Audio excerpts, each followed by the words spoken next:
You sit here, listening, and you may not even have words yet for the unease that has followed you for years. You only know its symptoms. You enter a room and something subtle shifts. Conversations cool. Eyes linger a fraction too long and then look away. There is politeness, sometimes admiration even. Yet beneath it, you feel a resistance, a quiet hostility that never fully declares itself. You are not overtly attacked. Instead, you are misunderstood, subtly undermined, excluded in ways that can never quite be proven. And the most confusing part is this: you did not intend to threaten anyone, you were simply being what you are. You may have learned to dim yourself, to soften your presence, to speak less, to apologize for an energy you cannot name. Still, the reaction persists. You sense that something in you provokes envy, and with envy, a secret hatred that dares not speak its own name. When I speak of the glow of your aura, do not imagine something mystical in the naive sense, as though I were flattering you with poetic language. I speak psychologically.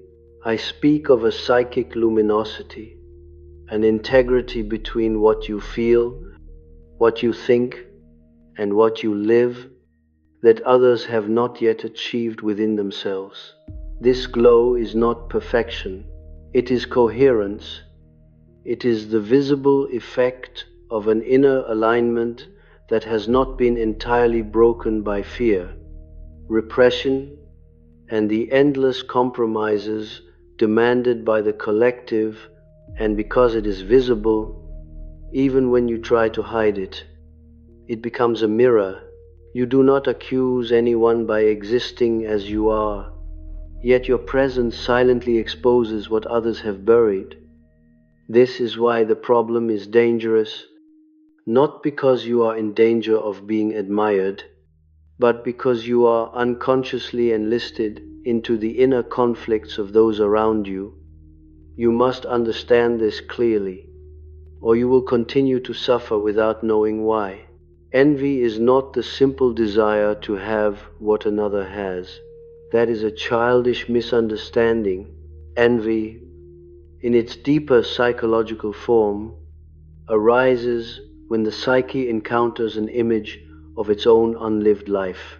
When someone looks at you and feels envy, they are not merely wanting your qualities. They are being confronted with the fact that they have betrayed their own potential. This confrontation is unbearable to the ego. It threatens the fragile equilibrium they have constructed through persona, through roles, through adaptation to expectation. Rather than feel grief for what they have lost in themselves, the psyche chooses a cheaper solution. It projects the pain outward and transforms it into resentment.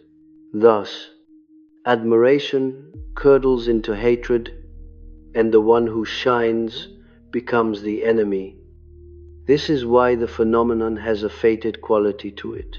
You may move to another city, another profession, another circle of relationships, and yet the pattern repeats. Different faces, same atmosphere.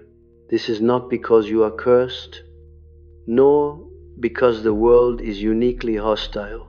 It is because wherever there are people who have repressed their own vitality, the sight of living vitality becomes intolerable. The collective unconscious does not forgive easily those who remind it of what it has sacrificed. And so, without conscious intention, you are cast into a role, the carrier of projected shadow. Let us descend now into the mechanism itself. For only what is made conscious loses its demonic power. Projection is the royal road by which the unconscious defends itself against insight. What a person cannot accept in themselves, they experience as coming from outside. The envious individual does not say, I have betrayed my own light. They say, without words, you think you are better than me. Notice the distortion. Your mere existence is reinterpreted as arrogance. Your silence becomes judgment. Your clarity becomes threat. This is projection at work, and it is reinforced by repression. For long ago, this person learned that their authentic impulses were unacceptable. Perhaps they were shamed for sensitivity, punished for curiosity, ridiculed for creativity. To survive, they constructed a persona that fit the demands of their environment. The cost of this adaptation was the burial of the true self into the shadow.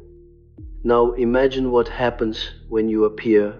Your aura, your glow, is not something you do. It is something you are. It carries the scent of the life they abandoned. The shadow stirs.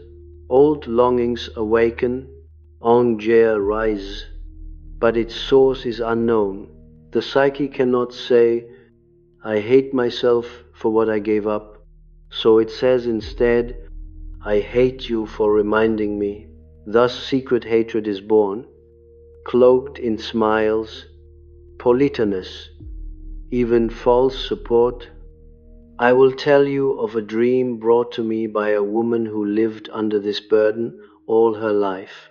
In her dream, she walked through a long hall of mirrors. Each mirror reflected her clearly. Yet behind her reflection, she saw the faces of others distorted, grimacing, whispering. As she walked, the mirrors began to crack, not from her touch, but from the pressure of the figures behind the glass. When she awoke, she felt terror and guilt, as though she had done something wrong simply by being visible. The dream reveals the truth with merciless precision. The mirrors are the reflecting function of consciousness. Her presence forces others to see themselves, and they cannot bear the sight. The cracking is not caused by her, but by the tension between their persona and their shadow. Yet because the ego always seeks a culprit, she felt responsible.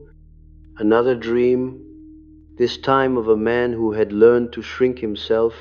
He dreamed he was carrying a small flame through a dark city. The people he passed smiled at him, but as soon as he turned away, they tried to extinguish the flame with their hands, with their breath, with cups of water. No one attacked him directly. They only tried to put out the fire. This is the dream language of your experience. The flame is not aggression.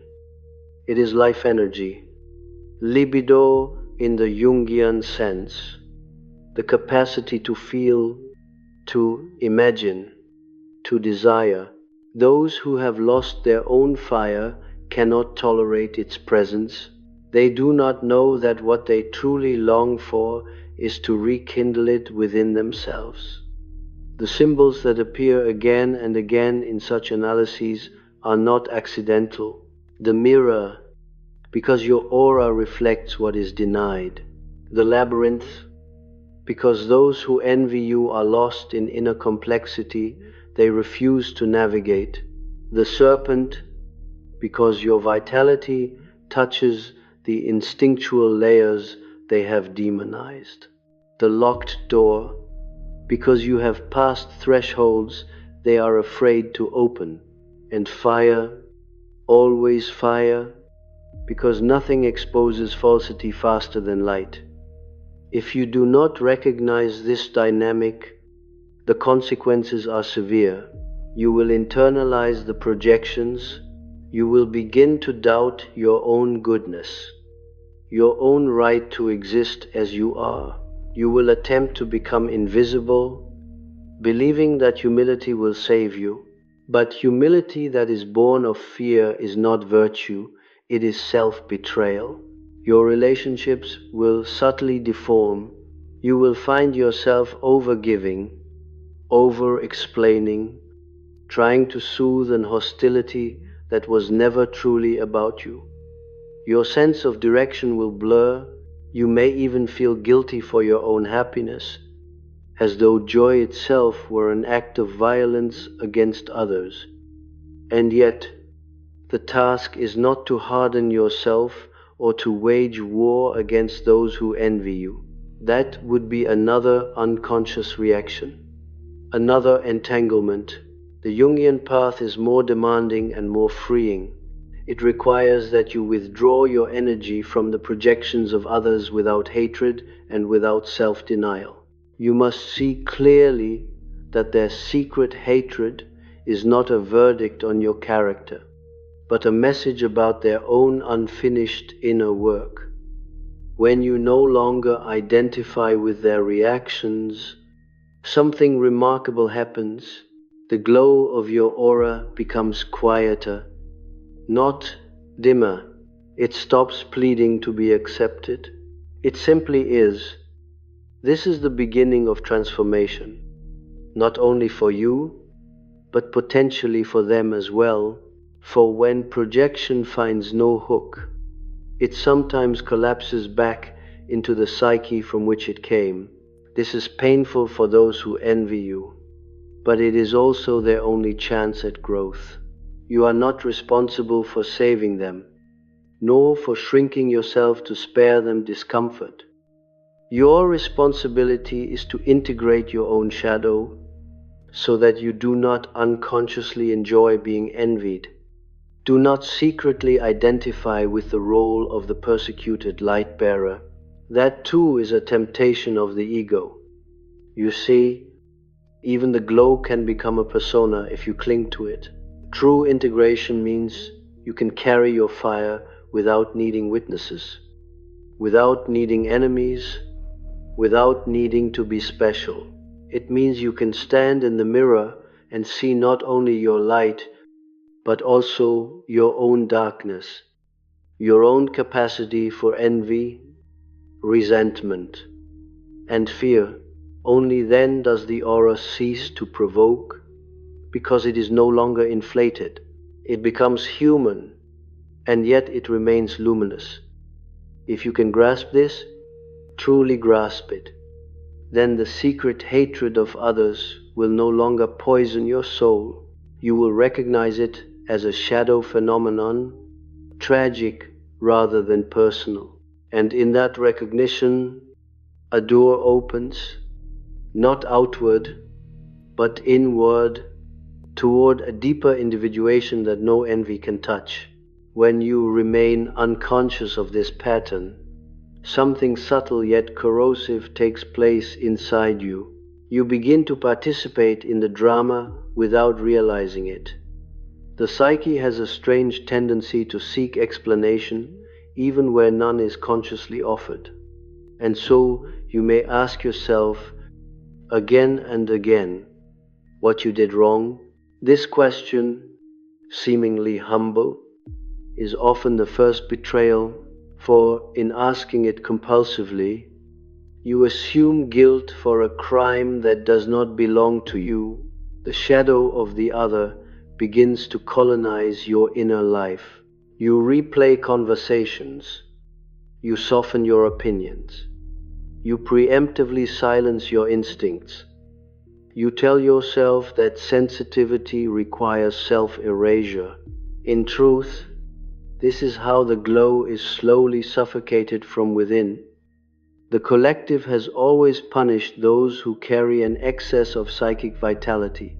In earlier times, such individuals were called heretics, witches, visionaries, troublemakers. Today, the punishment is more refined, more civilized. It comes as exclusion, subtle invalidation, faint ridicule disguised as humor, praise that contains a hidden barb. The danger lies not in these acts themselves, but in your response to them. If you absorb them unconsciously, You become divided against yourself. One part of you continues to feel and see deeply, while another part stands watch, anxious, self-censoring, perpetually alert to the moods of others. This inner split drains libido. You may feel tired without knowing why, lonely even when surrounded by people, strangely numb after moments of connection. Here the shadow appears again, but now it is your own shadow that demands attention. You may not like to hear this, but it is essential. If you are repeatedly the object of envy and secret hatred, there is often a corresponding unconscious attitude within you that sustains the pattern, not because you deserve mistreatment, but because the psyche seeks balance. Sometimes there is a hidden identification with being the one who sees, the one who carries light in a dark place. This identification can become subtle inflation. You do not consciously think yourself superior, yet you may unconsciously occupy the role of the silent witness, the one who endures. This too must be examined, not to condemn yourself, but to free yourself. In Jungian terms, individuation requires the sacrifice of all false roles, even the noble ones. The archetype of the light bearer, if left unintegrated, can harden into a persona just as rigid as any other. Then the world will respond accordingly, projecting onto you not only envy, but also expectations you cannot fulfill. You will be expected to be endlessly understanding, endlessly forgiving, endlessly above the fray. When you inevitably fail to meet these projections, disappointment and hostility follow. Thus the cycle renews itself. Consider again the symbol of the mirror, but deepen it. A mirror does not only reflect others, it also reflects you. When people react strongly to your presence, ask not, "What is wrong with me?" nor "What is wrong with them?" but rather, "What is being constellated between us?" This question shifts you from moral judgment to psychological observation. You begin to see patterns instead of personal attacks. You notice how certain types of individuals are drawn to you, those who admire you quickly, those who attach themselves to your energy, those who later resent you for not fulfilling an unconscious fantasy. You begin to sense the moment when admiration turns sour, when the unspoken demand arises that you dim yourself so they can remain comfortable. Another dream may clarify this dynamic. A young man dreamed he was walking along a shoreline at night. The sea was dark, but it glowed faintly, as though lit from below. As he walked, figures emerged from the water, beautiful at first, reaching for him. When he refused to follow them into the sea, their faces twisted with rage, and they tried to pull him under. This dream speaks of the anima shadow of those he encountered in waking life. They were drawn to his depth, to his emotional luminosity, but they wanted him to descend into their unconsciousness, to drown with them. When he refused, when he remained himself, love turned into hatred. You must learn to recognize this moment in life, for it is decisive. The hatred that emerges is not caused by your refusal, it is revealed by it. Had you complied, you would have paid with your soul. Thus, the secret hatred of others can be understood as a failed seduction. They wanted something from you that did not belong to them, your light as compensation for their darkness. When this transaction is unconsciously refused, aggression follows. This is where the image of the labyrinth becomes essential. Each human being is responsible for navigating their own inner maze. Those who envy you often stand at the entrance of theirs, afraid to enter. They sense that you have gone further, not because you are braver by nature, but because at some point you chose truth over comfort. This choice cannot be stolen. It cannot be transferred. When someone tries to appropriate the results of your inner work without doing the work themselves, resentment is inevitable. Now we must speak of the anima and animus, for these archetypes play a decisive role in the dynamic of secret hatred. When someone encounters in you an image of their unlived inner opposite, the reaction can be overwhelming. A man may unconsciously project his anima onto a woman who carries emotional depth and inner coherence. A woman may project her animus onto a man who embodies clarity, integrity, and grounded strength. In both cases, fascination is immediate. The glow of your aura becomes eroticized, idealized.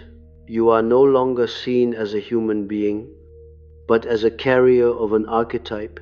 This is intoxicating, and it is dangerous, for sooner or later, reality intervenes. You fail to live up to the projected image, or you refuse to be consumed by it.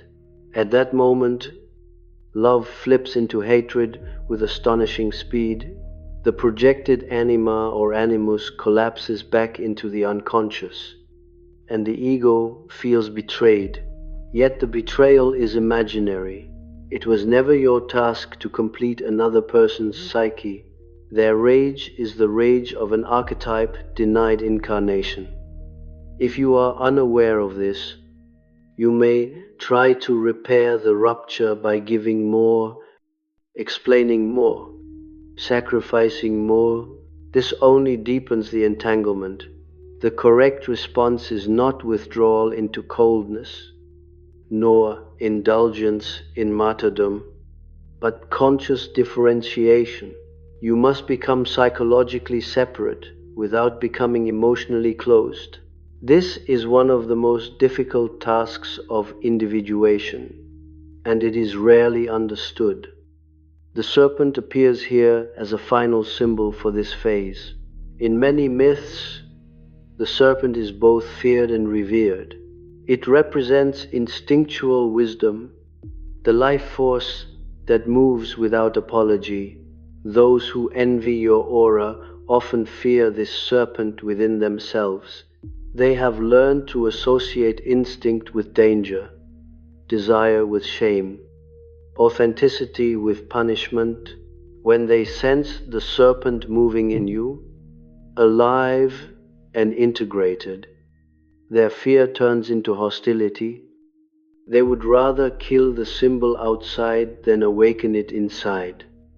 Your task is not to slay the serpent, nor to flaunt it, but to live in conscious relationship with it. This means you neither repress your vitality nor weaponize it. You allow it to inform your boundaries, your choices, your speech. You stop explaining yourself to those who are committed to misunderstanding you, not out of contempt, but out of respect for psychic economy. Energy withdrawn from futile battles returns to the self, where it can be transformed. As this happens, something quiet but profound shifts in your life. The intensity of projections diminishes. Not everyone will like you, and they never did, but the charged atmosphere fades. Some people drift away without drama. Others confront their own shadows and grow. A few may continue to hate you secretly, but their hatred no longer reaches you. It passes through you like wind through an open field. This is not the end of the work, but it is a threshold. Beyond it lies a deeper reorientation, where the glow of your aura is no longer something that happens to you, but something you consciously inhabit, not as a badge of identity, but as a natural expression of a psyche that has ceased to flee from itself. At this threshold, you may notice a peculiar fear arising within you, one that does not come from the outside but from the deepest layers of your own psyche. It is the fear of solitude, not physical solitude, but symbolic solitude. The knowledge that when you no longer participate in unconscious games, you cannot belong in the old way. The collective binds itself through shared illusions, shared resentments, shared unspoken contracts. When you withdraw your energy from these, you step into a quieter space where approval no longer functions as currency. This moment often feels like loss, even though nothing tangible has been taken from you. You may grieve relationships that were never truly reciprocal. You may mourn versions of yourself that existed only to keep peace. This grief is not a regression, it is a rite of passage. Here the symbol of the locked door becomes central. Many people live their entire lives pressing themselves against doors that were never meant to open, begging for entry, mistaking rejection for destiny. You, however, begin to sense that some doors are closed not to punish you, but to protect what is emerging within you. The envy and secret hatred you encountered were signals, crude but effective, that you had reached a psychic boundary. To continue beyond it requires a different orientation toward power, one that does not rely on recognition. Power, in the Jungian sense, is not dominance. It is the capacity to remain inwardly whole under external pressure. When this capacity grows in you, others feel it instinctively. Some respond with respect, others with fear. The envious person experiences your inner cohesion as an accusation. Even when you say nothing, they feel seen without having been asked. This is why silence can provoke more hostility than words. Silence does not negotiate with the shadow, it reflects it.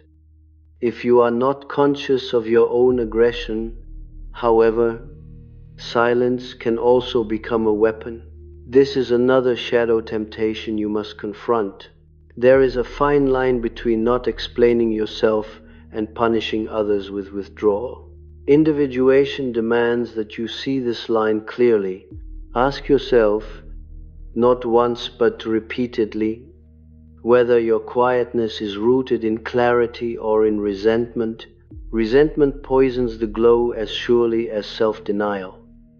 It turns light into cold brilliance, beautiful, perhaps, but lifeless.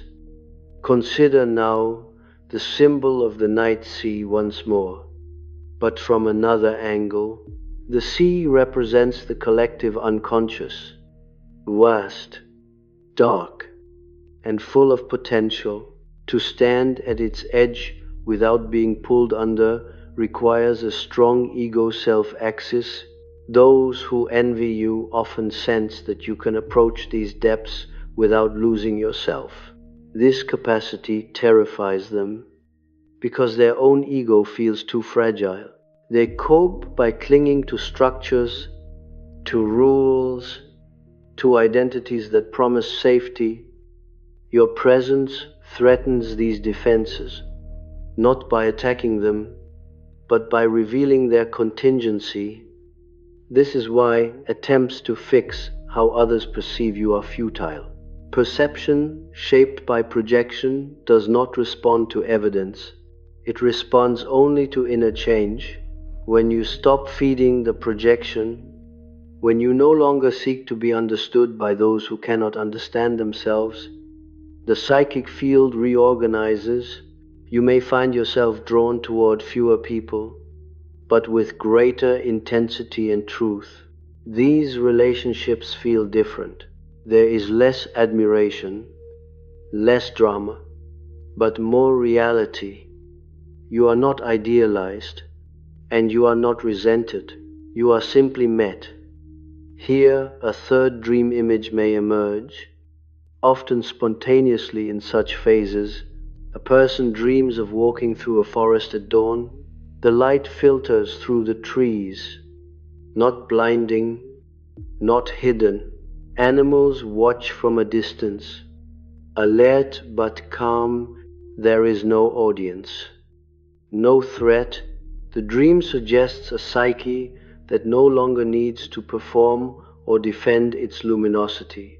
The forest is the unconscious, no longer hostile. The animals are instincts, no longer split off. Dawn indicates a new relation between light and darkness, one that does not require conflict. This is the reframe that must occur if the title of our inquiry is to be truly resolved. They do not hate you because you are good, nor because you are special, nor because you are morally superior. They hate what they have not lived, and even this hatred is rarely conscious. It is a symptom of psychic starvation. To understand this is not to excuse harmful behavior, but to place it in its proper psychological context. Hatred born of envy is a tragedy, not a verdict. At the same time, you must relinquish any secret pleasure you take in being envied. This pleasure, however faint, binds you to the very dynamic that wounds you. It is a subtle form of inflation, a way of compensating for earlier wounds of invisibility or neglect. The psyche is cunning. It can turn suffering into identity. Individuation asks that you sacrifice even this. You are not here to be the light in someone else's darkness. You are here to become fully yourself, with light and shadow integrated. Integration of the shadow does not mean acting it out. It means recognizing in yourself the same envy, the same capacity for hatred that you observe in others. Perhaps you envy those who move through life without depth, without burden. Perhaps you resent those who do not reflect as you do. These feelings, once acknowledged, lose their compulsive power. You become less reactive, less morally rigid. Compassion grows, not as sentimentality, but as clarity. In this state, your aura changes quality. It is no longer something others can easily project upon.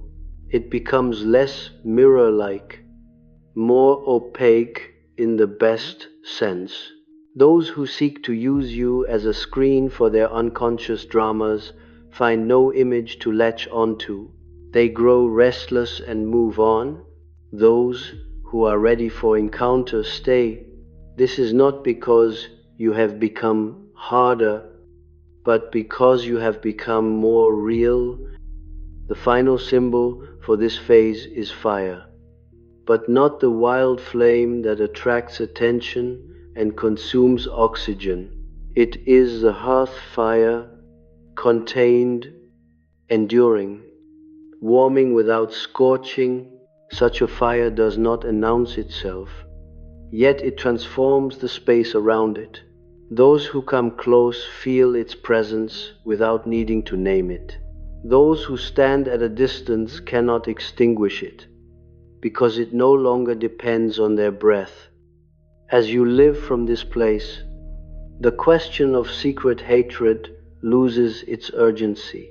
You may still perceive it, but it no longer defines you.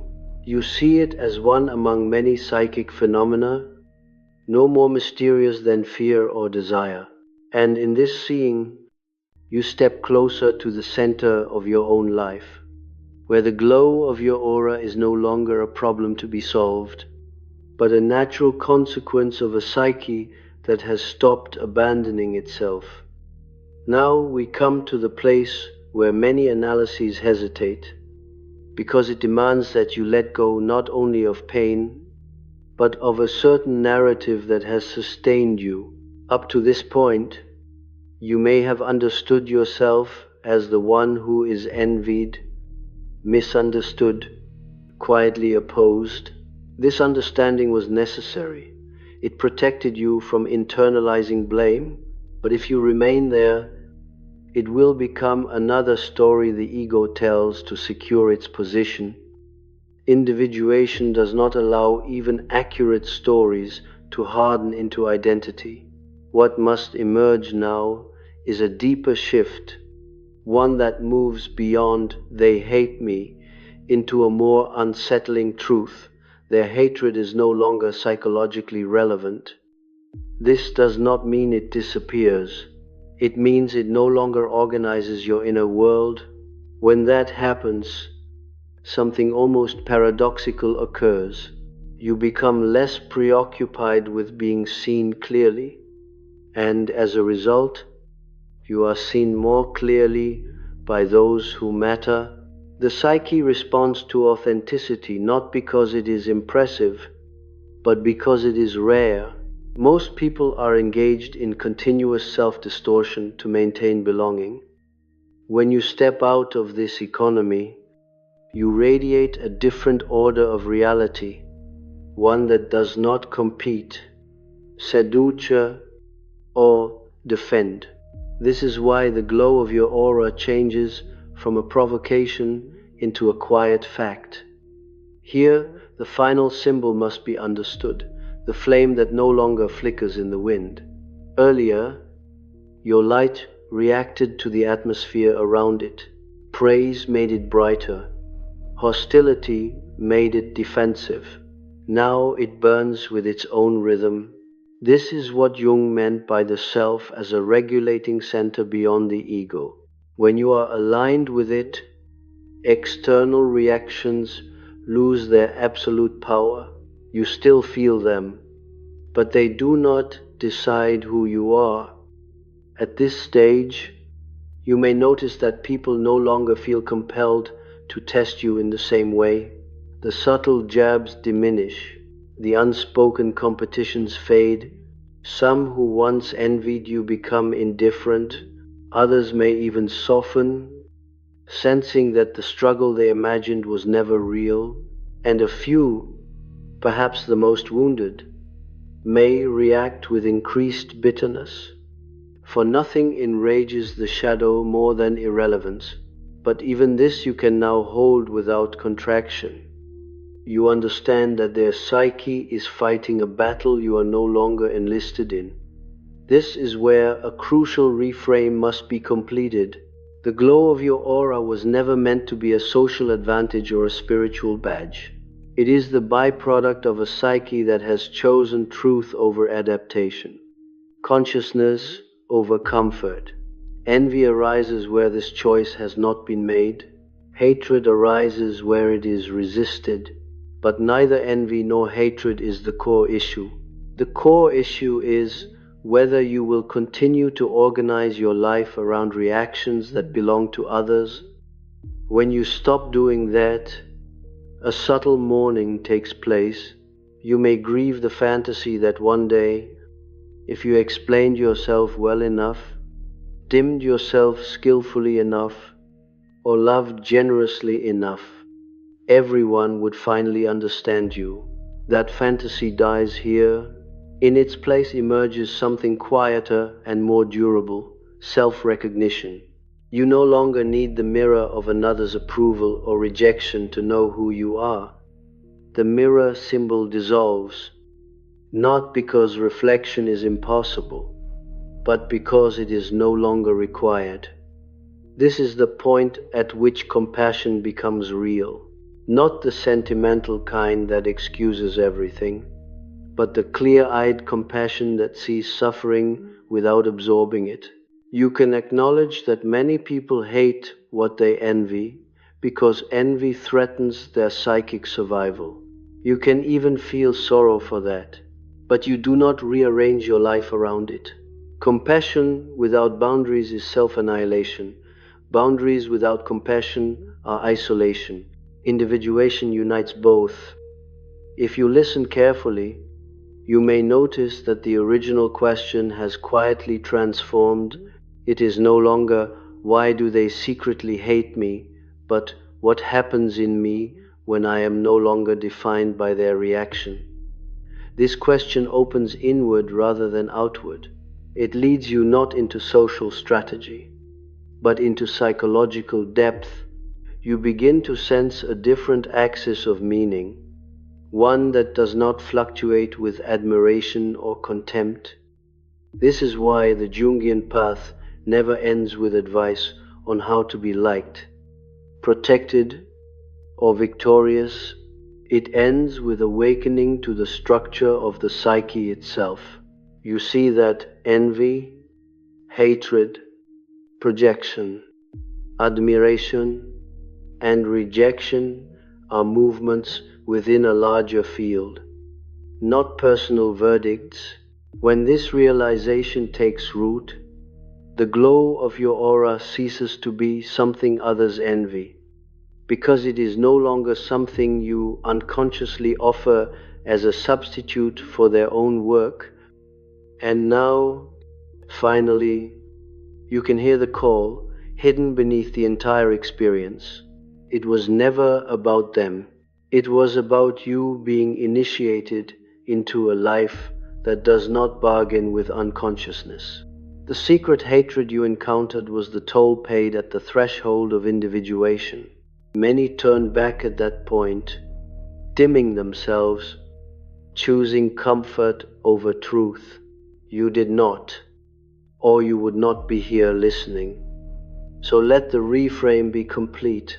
They did not hate you because you were wrong.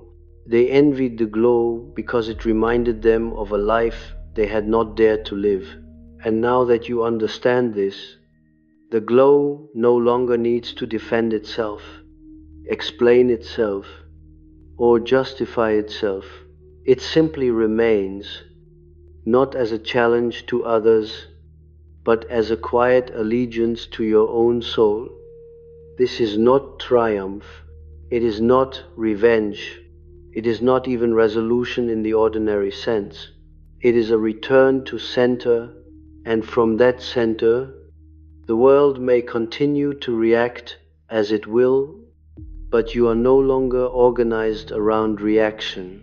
You are organized around truth, and that, in the deepest Jungian sense, is the only victory that does not turn into its opposite.